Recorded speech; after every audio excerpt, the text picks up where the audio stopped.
Hey, Cock 45, does that look a little odd to you, or doesn't it? Yeah, that's a carrier, standard AR-15 carrier and bolt. Not too standard though. Here's the standard one over here, out of my Colt 6920. This one happens to be out of a gun that we have provided, given to us to look at and shoot and see what we think about it. And that's what I'm going to relay to you. What do I think about it? Well, this bolt and carrier, the bolt's pretty well standard. The carrier, as you see, it's been skeletonized and all this good stuff. It's got black, it's been treated with black nitride, which is an interesting process. Been reading about that. Makes it very smooth, and it was cryogenically treated as well, as I understand, before it was sent out for the black nitride. Who even has it on there? Nitride treatment. Very slick and smooth, no doubt about it. Well, what I've got here is an AR provided by Mag Tactical Systems. Okay, they were up at Owensboro at the Whitaker Guns meet and greet. Sent me home with this baby. Okay, pretty neat, pretty neat. It's a lightweight AR. It's called the Air 15. Get it? Air 15. And it is an AR-15, but they call it the Air 15. And I really cannot convey to you how light it is. It's one of those things you just have to handle it. If you ever get a chance, you see one in a shop somewhere, pick it up, because if you're like me, I picked up a lot of ARs in my life. Some of them are pretty heavy, in fact. But this thing is very strange. It's amazing what a pound and a half or so will do. I weighed it compared with my Colt 6920, and with the same sights, rear sight, it's about a pound and a half lighter. Doesn't sound like a lot, but it really is, really is. It just makes a big difference. So how did they get it so light? And I wanted to take it apart, you know, so we kind of start out before it gets all hot and dirty. But part of it is through that carrier that is much lighter than a standard carrier. You can see they've relieved a lot of the metal from it. Okay, in addition to that treatment I talked about. So that makes a difference. And the upper and the lower are made from a magnesium alloy, okay? Magnesium aluminum alloy, which is stronger than polymers, I understand, and light, very light. And it's treated, it's coated, 2 different layers, what a phosphorus nickel, and then Cerakoted, because magnesium can be, if you didn't know, flammable, right? And so that part of it is a magnesium alloy. This is an aluminum alloy, forearm, okay? And then you got your standard kind of stock there. So there's nothing on it that weighs a lot. It's supposedly the lightest all-metal AR out there, at least today, as I speak, right? And so, you know, they wanted to give us one, let us see what we think about it. And I didn't really think much about it till I got it home. I laid it had it in the gun room in the safe for a while, and got it out one day again. I thought, this thing is interesting, and started reading about it and looking around the web, and was really pleasantly surprised. What I've uncovered is this company seems to have a good reputation, and this firearm so far seems to be highly respected at this point. Yeah, time will tell, of course, with anything like this, because it takes a long time, you know, to thoroughly test something, and nobody like us can do what it really requires. You know, it really requires to test a firearm and figure out whether it's going to be a worthy firearm down the road, you know, decades. I think without, you know, firing tens of thousands of rounds through it, having 5 or 6 samples, you know, because any one gun can be an aberration, right? And lots of time to do it under all sorts of conditions. So basically you get that at your local range or from people you know, and even the internet, really, believe it or not. I know the internet gets a bad rap, but from the experiences people are having with a number of them, this is just one. We have fired it for whatever, a couple of weeks. I have 450 rounds now, I guess, through it. Just fired it some more here this afternoon. And we've not had a bobble. No problems with that at all, with the firearm. Got a Vortex red dot on it. I've been meaning to use. I've had for a good while now that they sent me, and so I'll just put it on this thing, and we'll see how it works. And I'm not a scope kind of guy, as you know, but I can I can develop some affinity for a red dot, a good quality red dot, and this one is pretty good. I got it adjusted now to where it works. The first one they gave me would not adjust, and it was too bright. It was broken, just wouldn't work. You take the intensity up or down with these buttons, and it wouldn't go down. And so I wasn't that fond. I sent it back. They were very kind about that. They fixed it for me. They sent me another one overnight, and that's this one. And so, and it works like it's supposed to. When you turn it on, then you can see the red dot. But and you know red dot scopes, of course. I like a red dot scope, if I'm going to use one, to have a very, very faint intensity to it, just enough to see it. And the other one was kind of locked into high voltage. But this is okay. I can live with this. Okay, and I think I've got a sight in well enough to shoot and maybe hit something. All right, so what we were going to do, a couple of things. We're going to shoot at short range, some long range stuff here, and at least give you my impressions of it. Like I said, it takes thousands of rounds to really test a rifle over a long period of time with multiple rifles. But this one I'll let you know, and so far no problems at 450 rounds. Pencil thin barrel, look at that, dude. You know, so some of the concerns that you might have, same things I had, concerns I had when I first saw it. Wow, that is so light. That's got to heat up tremendously as soon as you fire it a few times. An aluminum flash hider. I mean, this is like if you know much about bicycles, you know how they go to the extra mile to make them lighter. And I've got one of those. You know, just pick it up. It's between 20 and 25 pounds. You know, if you just go that extra mile, and every little piece on it is made out of the lightest material, you can achieve that. But is it what you want? Well, it's light and handy. It feels, I mean, it's like a handgun. I mean, you can just talk about being able to manhandle a rifle. Of course, you can do this with an AR in general, but it's just unbelievably light. Like I say, you'd have to pick it up to really appreciate it. But really light. So what we're going to do is, let me put the bolt back in my Colt. We got it out here because we're going to shoot both, and we're going to see if the barrel gets all that much hotter, for one thing, if we fire a magazine through both of them. I thought we just do that. I've got one of these handy dandy infrared thermometers, and again, not all that scientific because they're different barrels. This one's a hammer forged barrel, but it's heavier duty, of course. This one is it's button rifled, so it's a little bit different in the manufacturer. It's 1 in 8 twist, by the way, made by Faxon Machine, and it's black nitride also. So you know, but it's very, very, very thin. And of course, you know, the very first ARs or M16s were pretty thin. The barrel, I don't think they were this thin that the guys used in Vietnam in the early days, but they were pretty thin, not quite this thin. So what we're going to do is play scientist here to some extent. I've got 2 magazines fully loaded here, and we're going to fire 30 rounds, and then we'll just check the temperature, okay? So we'll see what they are now. It's a cool little device, isn't it? Oh, about 80 if I'm aiming right. Yeah, 81, okay. And 81, 82 on that. What the old Colt is, 82. 82, 82.4. Okay, so all right, so we're starting out about 82 degrees. So let's wake up the neighbors. We'll take some shots with both, and I don't know which one to start. I don't guess it really matters, does it? And before we do that, let's just take a quick time out. Okay, actually we had a truck driving the drive, a delivery truck. Brought some ammo from Federal. That was great.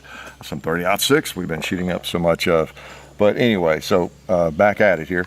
Let me hit the barrels again. Just not trying to pull anything on you here. Even though we're tricky, you know, we're not tricky either. Okay, 80 degrees. Ooh, that cooled off a little bit.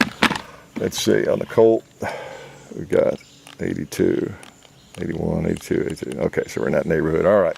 So they're both cold. I've been fired for at least 2 hours, I guess. So let's just fire. We got a full mag. Is that the full one, or is this? Yeah, here's the full one. Okay. For the Colt. And again, this is not that scientific, but just give us an idea here. Fire them both. See how hot they get. Like I said, they were made by different processes, and so that, and you know, we may be comparing apples to oranges here in some ways. Make sure my red dot's adjusted the way I like it. Not that it matters too much, because I'm not gonna, well, we'll take a few. I think what I'll do, the first 8 or 10 shots, I'll say 10 shots, I'm gonna shoot more deliberately on both guns and just shoot some targets, all right? And then we'll, the last 20, we'll punch out through there, okay? All right. Make sure our scope is tight and the sights are on. Let's try that red plate.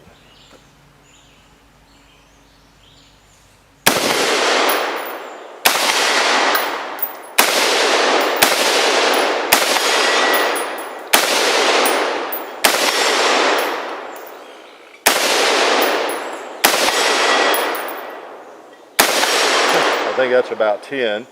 So let's just empty it here. Are my ears in tight?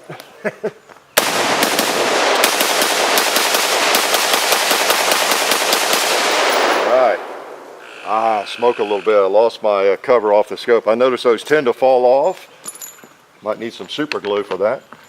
Alright, the Colt. Oh, we got to check the temperature before we do that. Oh, I forgot. Now, y'all help me remember the temperature. 249. Okay, let's get a decent reading. 243, 249, 247. Okay, close to 250. Looks like the range. And just for your information, that feels fine. I can tell it's a little warmer, but it's not even starting to be uncomfortable or anything. All right. The old Colt. So that was around 250, right? Okay. Good job. I know what we have. Extra round. And the PMAX, the only thing that hold 31 rounds, I think, and I hate to get one that's got that 31st round in it. All right. Now I put this old school sight back on here, but I think we still probably hit something else. So again, 10 shots, just kind of shooting around here. Oh, nice.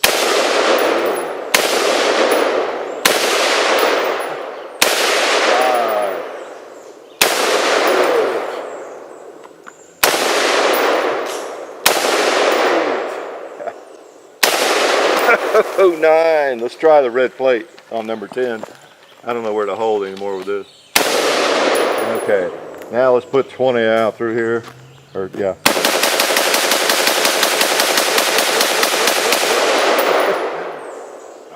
Feels good. Let's check the temperature. I forgot. I replaced my trigger with a Geisley trigger they gave us at the NRA convention. Sweet trigger. Sweet trigger. I mean, yeah. Gun's gonna be a lot more desirable now. All right, let's check the barrel. All right, about the same area out there. 206, 213, 212, 211, 208, 205, 211. So around 210. Okay, so and the other one was around 250. Okay, does that tell you anything? I don't know. The real proof is in, does it still shoot? Can you hit anything with it? We'll take just a couple more shots with it. While it's warm, okay? And actually I was missing the plate. I think the sight's right on. I should not be missing. I was actually kind of shaky there. All right. So we've just been in a 30-round firefight.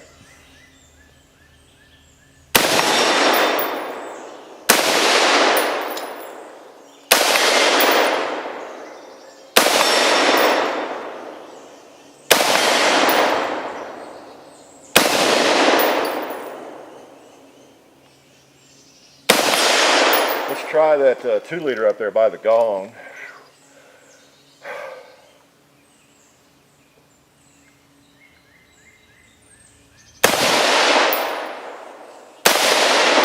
There's one on the barrel too. Nice.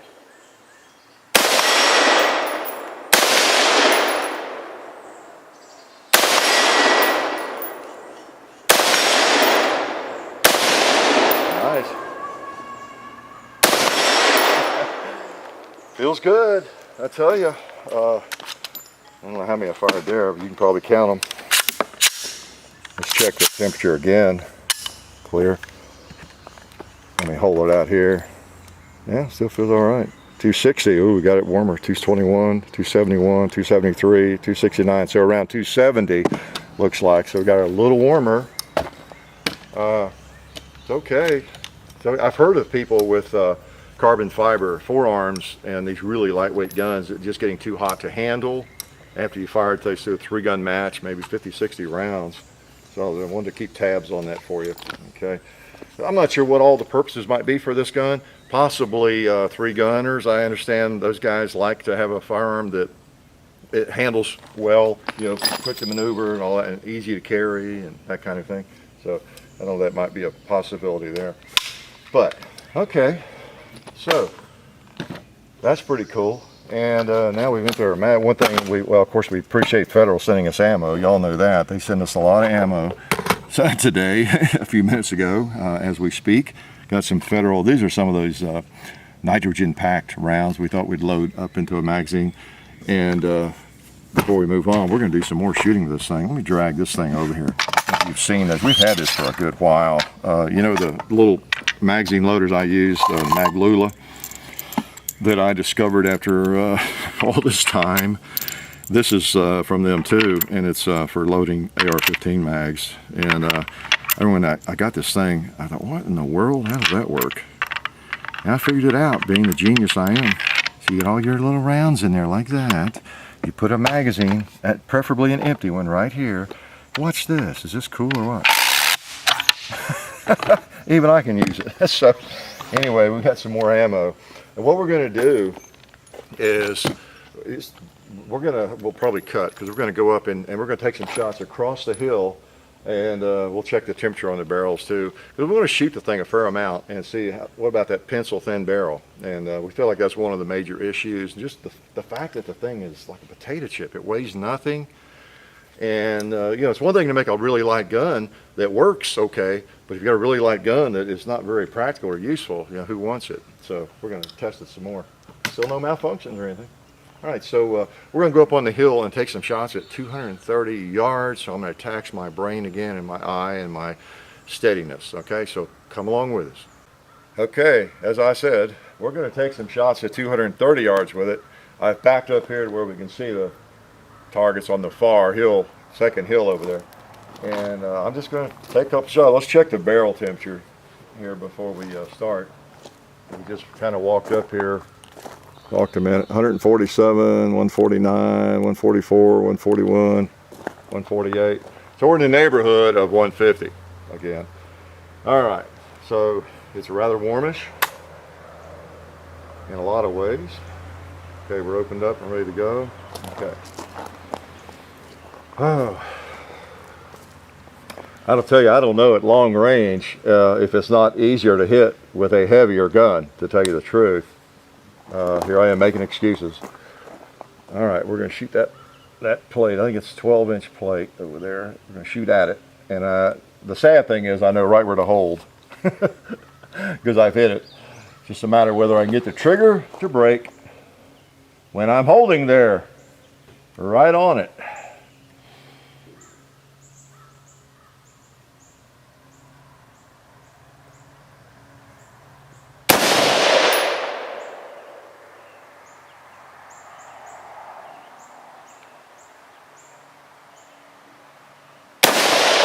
Yeah, good. I knew that one felt good. I can tell when I press the trigger, it's going to hit it most of the time.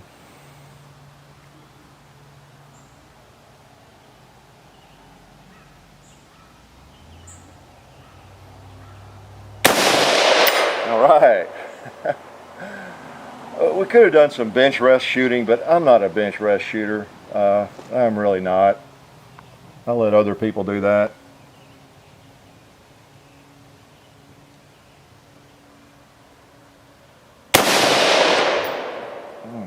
Couldn't tell on that one.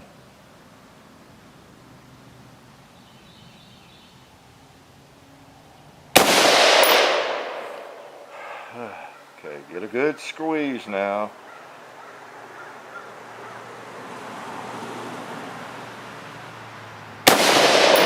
All right, I tell you, it puts them right on there if you can hold it on there and get the trigger to break. I wish I had that Geisley trigger in this gun. Okay, while I'm here, let me take a couple of shots at one of those other monolithic square targets. They're very narrow. I'll shoot at the tall one. Hopefully I can get close to it.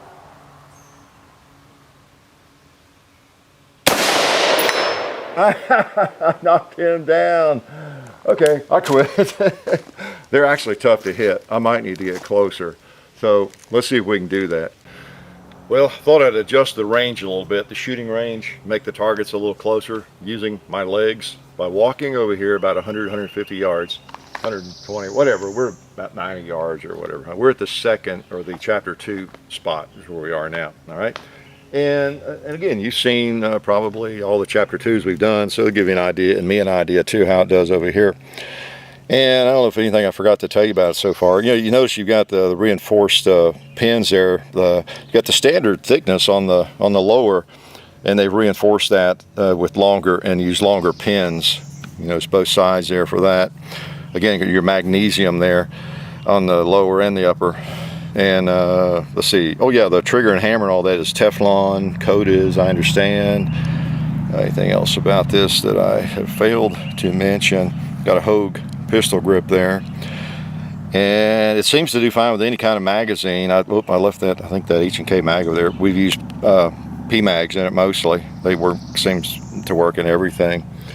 The thing it is, I guess, I'm not sure yet, even though we fired it now probably 500 times, if I want to replace my Colt with this.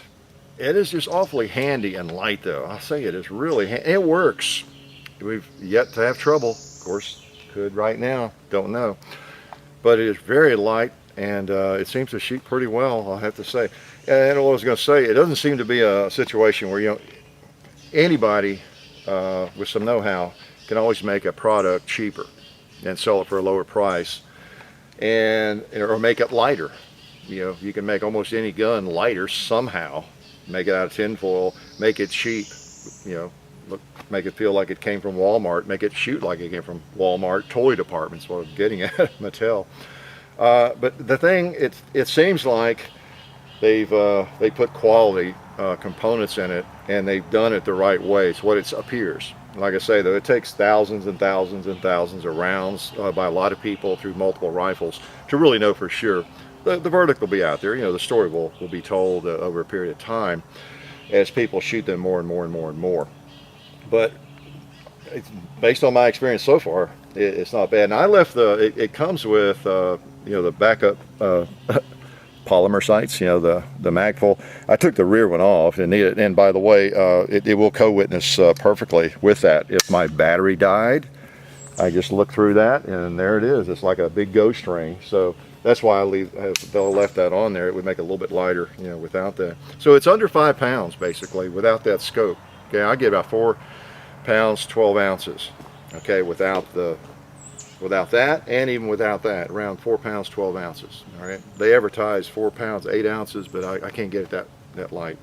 All right, let's see if I can hit anything over here from this distance. You know, those little square monolithic targets, they're 1 inch thick, they're very heavy. Sometimes they give me trouble. Well, let's start on the plate. If I can hit it from back over there at the house, I should be able to hit it from here. Famous last words.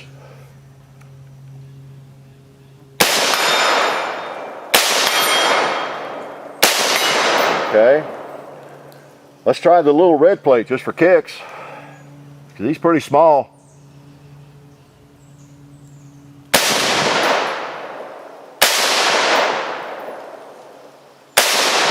Okay, boy, I'm just barely missing him on the, make sure that sight didn't get moved up. No, it's like where I want it. It's on the small or lowest setting. All right, relax now.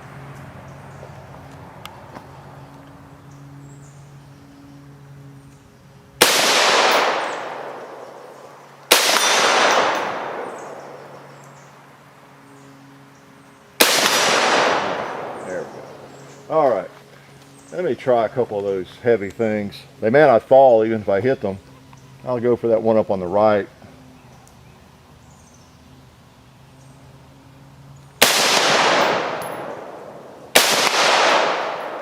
Got him, I think.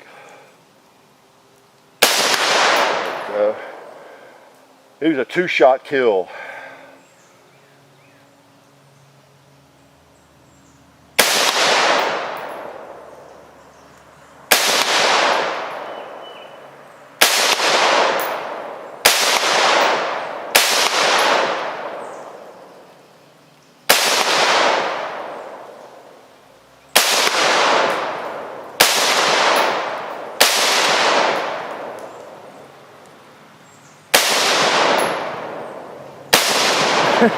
I'm moving around from target to target. Let me relax here. Let me go down the low left. Take my time.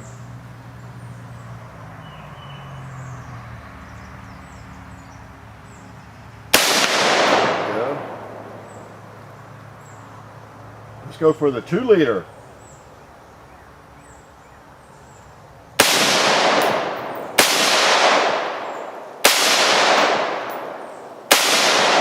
I think I'm getting a decent group there, just in the wrong place, huh?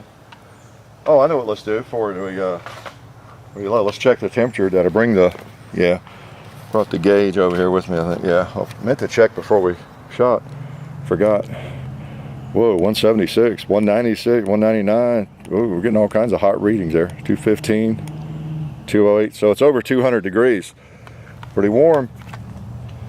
All right. Let's get it even warmer. Now that's not the reason I'm missing, I don't think. Okay, calm down now. And let's try the 2-liter again, the faded 2-liter.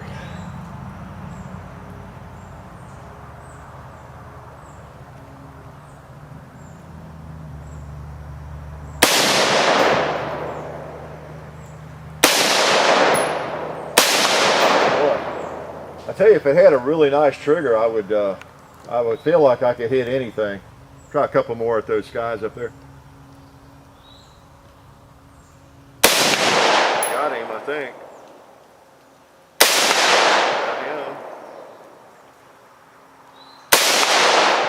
Got him. And one on the plate for good measure.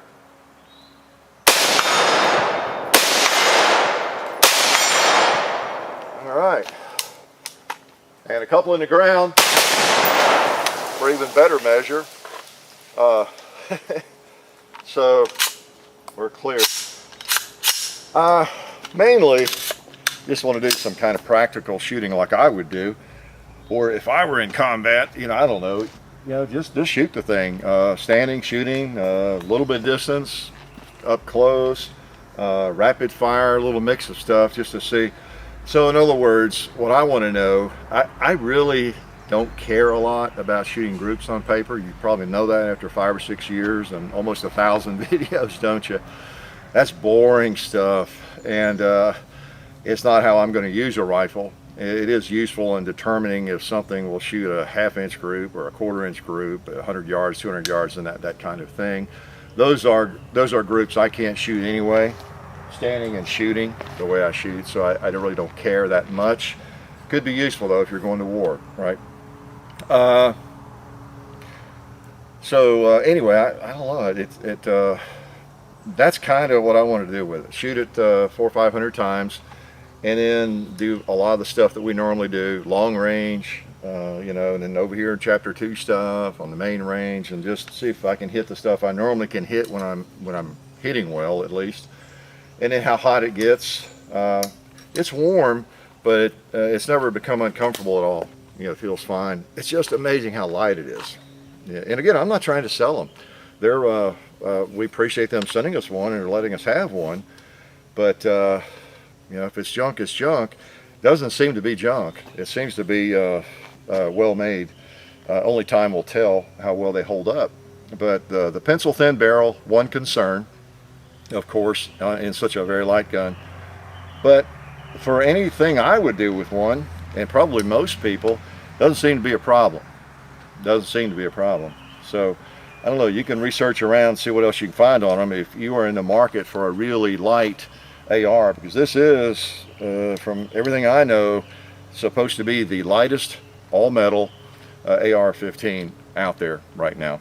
You really can't get much lighter than this. I mean, what are you going to do? I mean, you really can't. And so there you go. As far as the shootability, it shoots fine and feels good. I love that Hogue pistol grip. I may have to put one of those on my Colt. You can notice a little more of an impulse because of, it is so light, but it's not dramatic. It's not dramatic, but you do notice that, because a 5.56 doesn't kick much really at all, right? But you do notice a little bit more impulse. I will say that.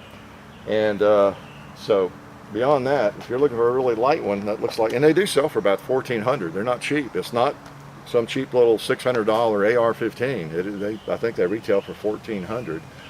So they've got a lot of premium features and qualities.